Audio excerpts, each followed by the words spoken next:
All right. Well, how are you out in 4B land? B 4B land. B land. Or is it 4B land? Or Boyland? How are things today? Things are good here. As you can see, there might be a little piece of. There we go. How are things? Hopefully, you picked up your potatoes yesterday, and now we're going to do the third chapter of the book called Lower the Trap. All right, Lower the Trap. Here we go. Then I'll just turn your screen up here. We can see the fish while I read a little bit. And here we go. Bait. This chapter is called Bait. Graham's reflex to hide was not quick enough. Norris was no longer carrying a cardboard box, waving vigorously, and then he scrabbled up the last of the stairs. I heard the news, he puffed. That one's a huge lobster. He adjusted his big fish ball cap, which had again slid down his huge, sweaty forehead after his strenuous climb.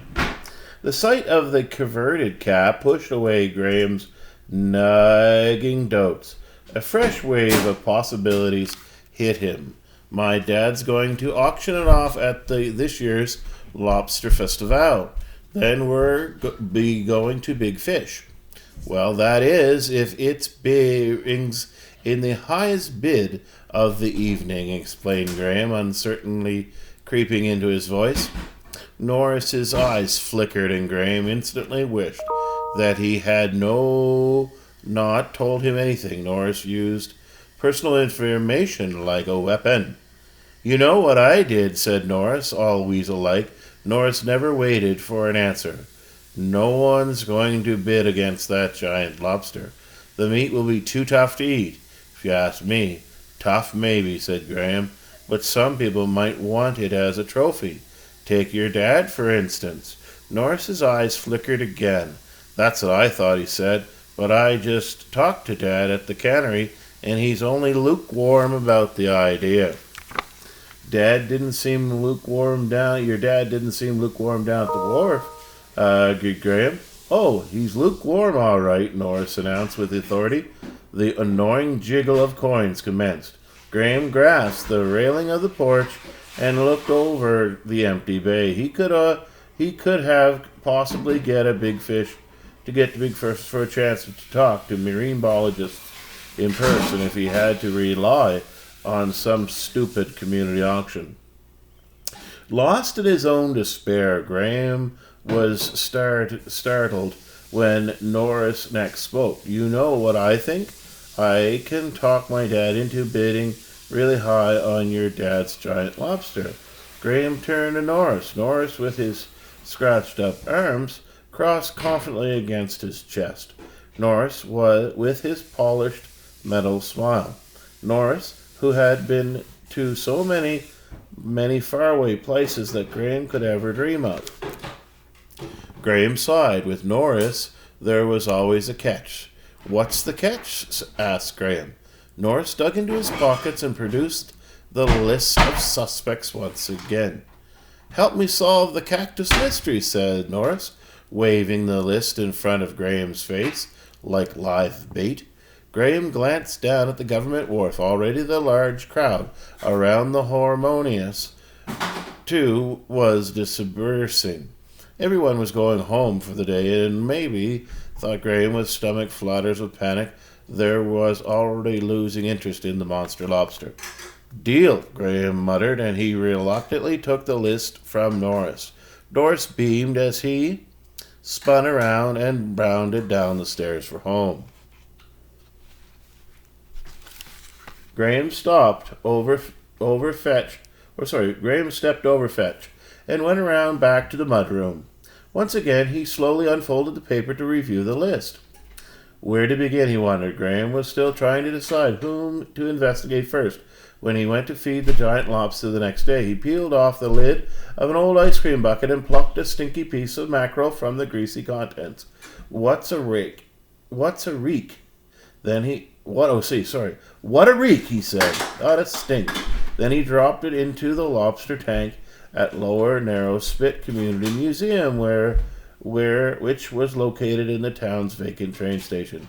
The mega lobster, now housed in a tank normally used to keep examples of market-sized lobster, immediately began to twitch its ramrod antennae. Then it homed in on the bait and gobbled it up like dinner in a lickety-split time. "Great job, Graham," said Mrs. Carrington, the museum's director, when she stopped by the tank on their way to the office. She peered over Graham's shoulder while he dropped another piece of bait into the water. His dad had asked him to check on the lobster until the auction and make sure it was eating and the saltwater temperature stayed cool and even. Mrs. Carrington also had enough of her on her plate, which was having to organize the museum's chowder contest as part of the Lobster Festival and keeping up with the pricky demands of Edward Fowler, this year's judge. But she already agreed to keep the monster specimen on display until the auction because it was sure to attract more visitors to the little museum.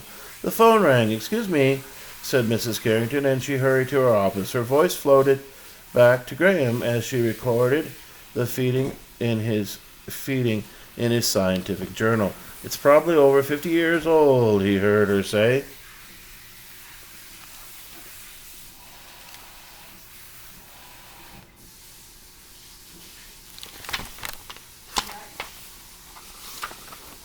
Graham guessed that she was talking to a reporter about his dad's spectacle catch.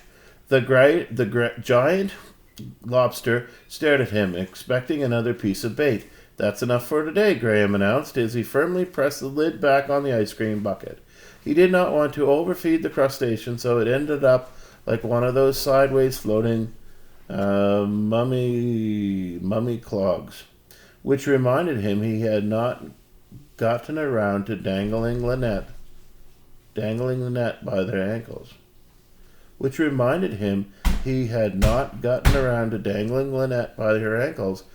He would have to get to that soon because he had noticed in the morning that her favorite frosty cereal was sprinkled into his saltwater tub. Lynette, he had showed it upon discovery when he realized that she had already left for school. He marched into her room and stuffed his clammy socks into a miniature teapot, which was surrounded by daintily arranged matching china cups. The door to the museum creaked open, and walked in Alan, Mrs. Carrington's younger son. He was lugging his school bag, which he flung onto the table that his mum had set up in preparation for the festival's chowder contest. "Hi, Graham," said Alan cheerfully. Graham turned to smile to Alan. Alan was on Norris's suspect list. "What do you have there?" Graham asked, as Alan started to empty the contents of his school bag onto the table. "Homework," said Alan, grimly, "mostly math, and Lynette got extra." She kept talking in class. Unlike his sister, who did not appreciate finer points of addition and subtraction, Graham was good at math. He realized that he could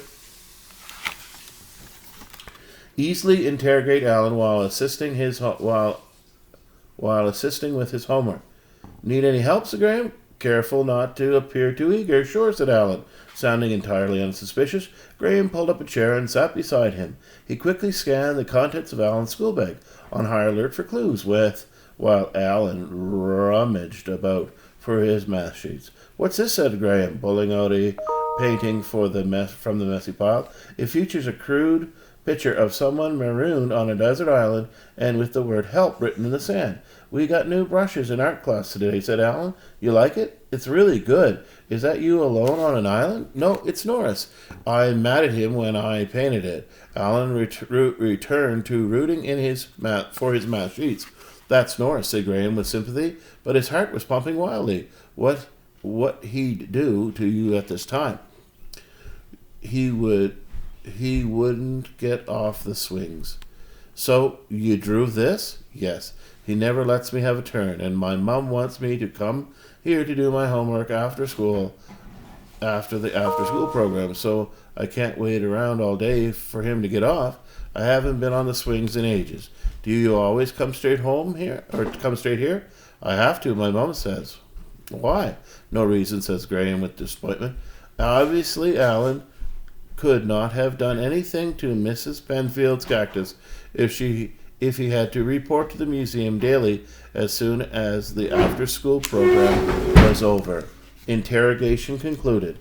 Graham pulled his chair back and stood to leave. Hey, here are my math sheets, Alan announced, and he grandly fanned them out before Graham. Trapped, Graham slowly sat back down. And that's the conclusion of Chapter 3. And hopefully you guys could understand that. It was a little choppy. Sorry for that today. Hopefully I'm getting my new glasses and I can see just a little better. So I'll see you soon. What else is there today? There's the petunias and daisies. No, the petunias and pansies. Math question. I walked you through it and stuff like that. And we're gonna next video we'll talk about some math. And I'll give you, before that, I'm going to give you some word work Wednesday words. So don't let the bees get to you. And I will definitely see you here in a few minutes. So I hope everything's good and going well. Bye for now. Be safe.